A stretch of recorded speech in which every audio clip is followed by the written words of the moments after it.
Environmental justice is defined as the fair treatment and meaningful involvement of all people, regardless of race, color, national origin, or income, with respect to the development, implementation, and enforcement of environmental laws, regulations, and policies.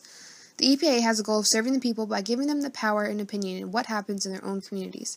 The purpose of the draft EJ 2020 is to spread environmental justice to all decisions across the government to make real differences in communities across America. They specifically want to help overburdened communities. The EPA has plans to change how underserved and deprived communities are seen.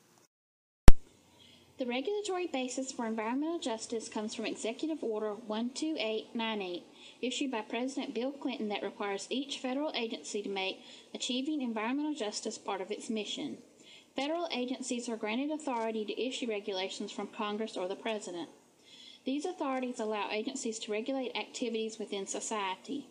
The Environmental Protection Agency may review their responsibilities and prioritize those for environmental justice. Great ideas in the plan, such as trying to integrate environmental justice into the rulemaking process.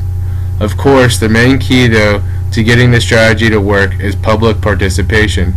The main part of the strategy, though, that we are really excited about is the strategy of focusing on the overburdened communities, and that the EPA is trying to help these communities with their environmental problems so that everyone can be helped out by this in the long run.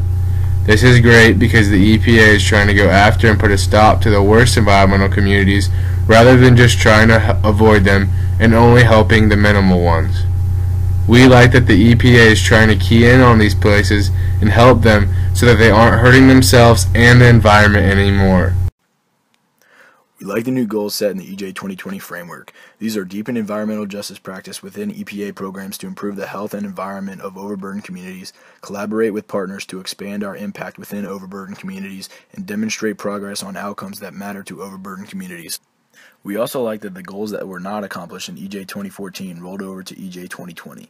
It showed that the EPA is dedicated to finishing their goals. We also like that they have set priorities for the 2015 year. It gives an outline of exactly what they want to accomplish.